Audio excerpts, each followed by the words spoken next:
Hello students, चलिए question number 10 अभी अभी आपने पिछली क्लास में किया था। आगे के क्वेश्चंस कर लेते हैं।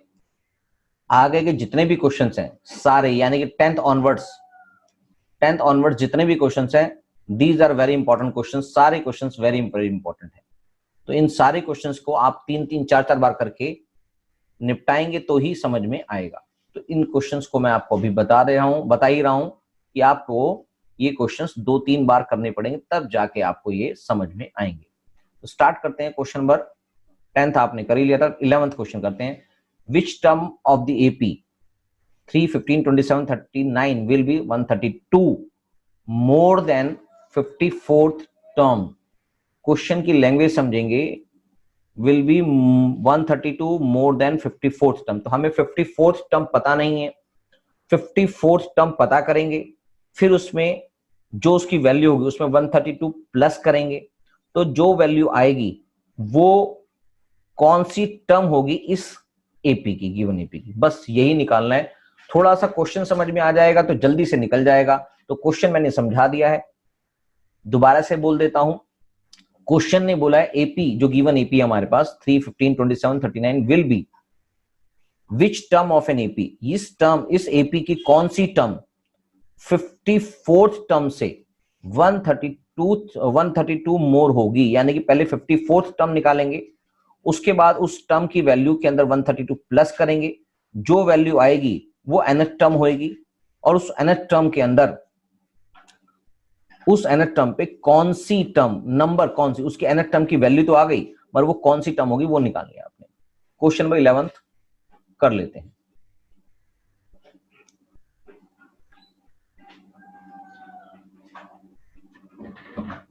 क्वेश्चन नंबर 11 आपके पास ए गिवन है 3, डी आप निकाल लेंगे A2 माइनस A1 से, दैट इज 12।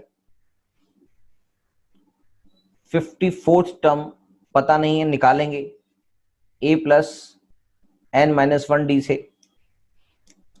तो A54 equals to A plus 53D। A की वैल्यू 3 है, D की वैल्यू 12 है। तो ये आ गया 3 प्लस 6, 3 60 और 3 63, ये आ गया 639, यानी कि A54 इक्वल्स टू 639 क्वेश्चन में आ गया। मगर इसके बारे में नहीं पूछा गया, उसने बोला है इसके ऊपर यानी कि इसमें 132 प्लस कर देंगे। तो according to question 639 plus 132 equals to 771. So we have to calculate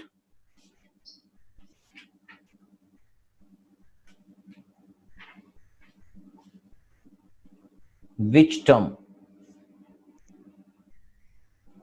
of given AP will be 771. बस यही क्वेश्चन को समझना था। अगर ये क्वेश्चन समझ में आ गया तो समझ में जल्दी से समझ में आ जाएगा कि क्या चीज ये कह रहा है। तो आपके पास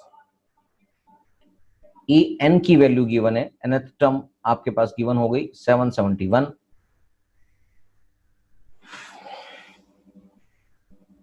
दैट इज, यानी कि इसका मतलब n की वैल्यू निकालनी है, equals to A plus N minus 1D होता है फार्मूला।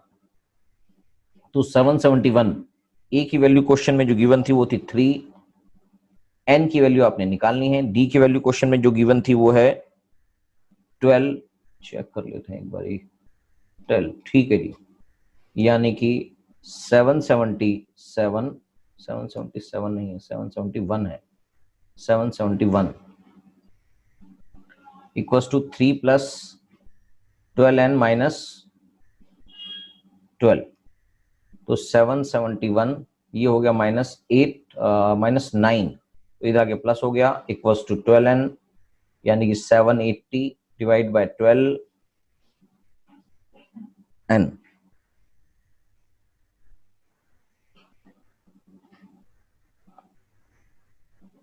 इसको सॉल्व कर देते हैं। 12 72 60 65, यानी कि 65th टर्म जो होगी, ये n की वैल्यू आ गई, यानी कि 65th टर्म की वैल्यू है। So 771 is 65th term of given AP as per the question. ठीक है जी, बिल्कुल ठीक है सर, समझ में आ गया है।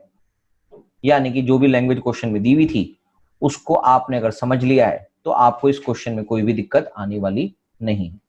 क्वेश्चन नंबर 12 देख लेते हैं। क्वेश्चन नंबर 12 कहता है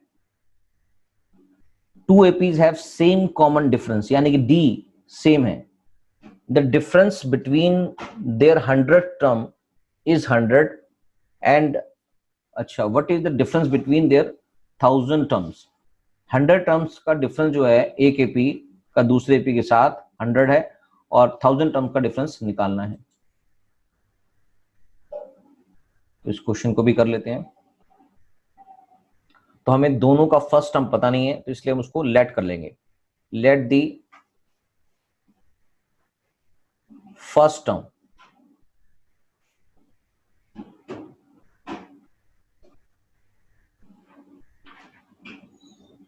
of two APs will be A1 and A2 respectively। हमने फर्स्ट टर्म एक की A1 मान ली और एक की A2 मान ली, और फाइनली एंड कॉमन डिफरेंस, क्योंकि कॉमन डिफरेंस सेम है तो कॉमन डिफरेंस की value is D. Common difference को डी मान लिया, बी लिखना है, बी डी। तो अगर हम बात करें फॉर फर्स्ट एपी की 100 टर्म, 100th टर्म के लिए वैल्यू आ जाएगी A100 equals to A1 plus 100 minus 1 D, यानी कि A100 equals to A1 plus 99 D. और for second term, for second AP उसकी भी 100 टर्म है, A2 प्लस में 100 minus 1 D, that is A100 equals to A2 plus 99 D. अब question ने बोला है इन दोनों की 100 टर्म का डिफरेंस जो है वो 100 है, तो 1000 टर्म्स की निकालिए। तो 1000 टर्म्स के लिए भी यहां सॉल्व कर देते हैं। तो A1000 टर्म्स कितनी होगी, A1 प्लस 1000 माइनस 1 डी, यानी कि A1 प्लस 999 डी A1000। और ऐसे ही A1000 जो सेकंड एपी है A2 प्लस में 999 डी। तो इसको चाहे इक्वेशन 1 मान लेते हैं, इसको इक्वेशन 2 मान लेते हैं, इक्वेशन 3 है और इक्वेशन 4 है। 4 इक्वेशन हमारे पास है। ये 100 की थी और ये 1000 की। तो अगर मैं 100 इक्वेशन मानूं according to question, the difference between their 100 terms, question में लिखा हुआ है डिफरेंस बिटवीन